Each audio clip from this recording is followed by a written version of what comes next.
पवित्र बाइबल जीवन देने वाली पुस्तक हिंदी ऑफिशियल यूट्यूब चैनल में आपका स्वागत है। हमारे वीडियो प्रतिदिन प्राप्त करने के लिए कृपया हमारे चैनल को सब्सक्राइब करें और नोटिफिकेशन आइकॉन भी दबाएं।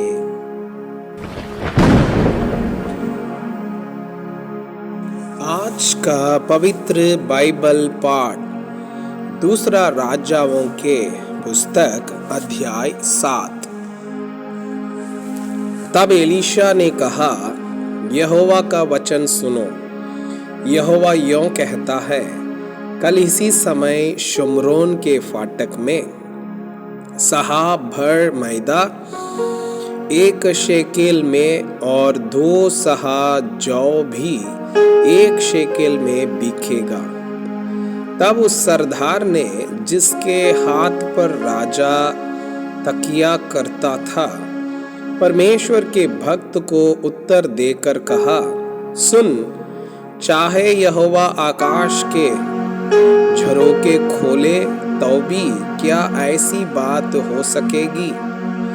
उसने कहा, सुन, तू यह अपनी आंखों से तो देखेगा, परंतु उस अन्न में से कुछ खाने ना पाएगा। अरामी सेना का भागना। 4 कोढ़ी फाटक के बाहर थे। वे आपस में कहने लगे, हम क्यों यहाँ बैठे बैठे मर जाएं? यदि हम कहें नगर में जाएं तो वहाँ मर जाएंगे, क्योंकि वहाँ अकाल पड़ा है। और यदि हम यहाँ बैठे रहे तो भी मर ही जाएंगे। इसलिए आओ हम आराम की सेना में पकड़े जाएं। यदि वे हमको जिलाए रखे तो हम जीवित रहेंगे, और यदि वे हमको मार डालें तो भी हमको मरना ही है। तब वे सांझ को आराम की छावनी में जाने को चले, और आराम की छावनी की छोर पर पहुंचकर क्या देखा कि वहां कोई नहीं है, क्योंकि प्रभु ने आराम की सेना को रथों और घोड़ों की और भारी सेना की सी आहट सुनाई थी। और वे आपस में कहने लगे थे, सुनो, इज़राइल के राजा ने हित्ती और मिस्री राजाओं को वेतन पर बुलवाया है कि हम पर चढ़ाई करें। इसलिए वे सांझ को उठकर ऐसे भाग गए कि अपने ढेरे, घोड़े, गधे और चावनी जैसी की तैसी छोड़ छाड़ अपना अपना प्राण लेकर भाग गए। जब वे कोढ़ी चावनी की छोर के ढेरों के पास पहुंचे, तब एक ढेरे में घुसकर खाया पिया और उसमें से चांदी, सोना और वस्त्र ले जाकर छिपा रखा। फिर लौटकर दूसरे ढेरे में घुस गए और उसमें से भी ले जाकर छिपा रखा। तब वे आपस में कहने लगे, जो हम कर रहे हैं वो अच्छा काम नहीं है। यह आनंद के समाचार का दिन है, परंतु हम किसी को नहीं बताते। जो हम पाँव फटने तक ठहरे रहे तो हमको दंड मिलेगा। इसलिए अब आओ हम राजा के घराने के पास जाकर यह बात बतला दें। तब वे चले और नगर के चौकीदारों को बुलाकर बताया, हम जो आराम की छावनी में गए तो क्या देखा कि वहाँ कोई नहीं है और मनुष्य की कुछ आहट नहीं है, केवल बांधे हुए घोड़े और गधे हैं और ढेरे जैसे के तैसे है। तब चौकीदारों ने पुकार के राजभवन के भीतर समाचार दिया। राजा रात ही को उठा और अपने कर्मचारियों से कहा, मैं तुम्हें बताता हूँ कि अरामियों ने हमसे क्या किया है।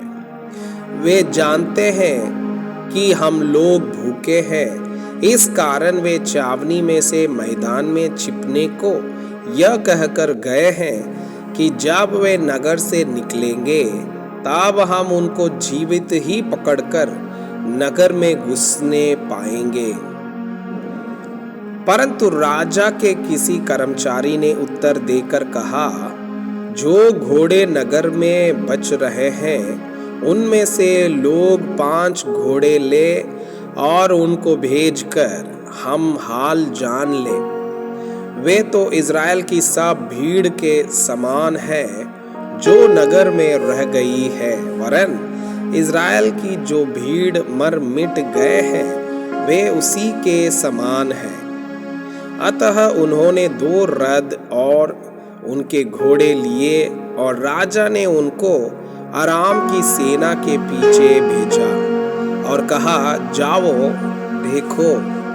तब वे यरदन तक उनके पीछे चले गए और क्या देखा कि पूरा मार्ग वस्त्रों और पात्रों से भरा पड़ा है, जिन्हें अरामियों ने उतावली के मारे फेंक दिया था।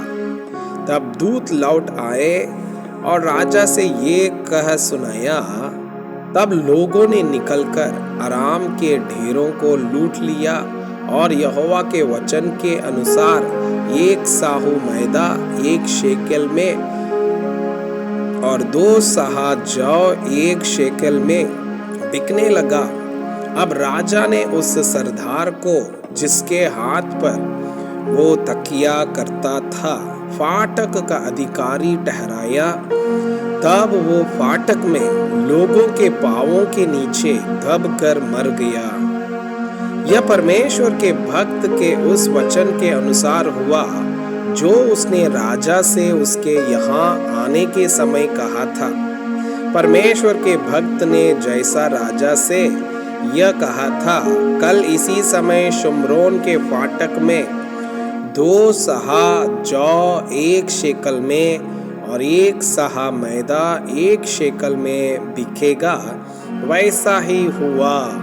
और उस सरदार ने परमेश्वर के भक्त को उत्तर देकर कहा था, सुन, चाहे यहोवा आकाश के झरोखे खोले तो भी क्या ऐसी बात हो सकेगी। और उसने कहा था, सुन, तू यह अपनी आंखों से तो देखेगा, परंतु उस अन्न में से खाने ना पाएगा। अतः उसके साथ ठीक वैसा ही हुआ। अतएव वो फाटक में लोगों के पांवों के नीचे दबकर मर गया। मैं आपसे यह अनुरोध करता हूँ कि कृपया आज का बाइबल पाठ को अध्ययन करें और जिन वचनों के द्वारा आप प्रभावित हुए उसे अपने कॉपी में लिखें और आज दिन भर इस वचनों को अपने जीवन में अभ्यास करें। परमेश्वर चाहता है कि आप उनके समान सिद्ध और पवित्र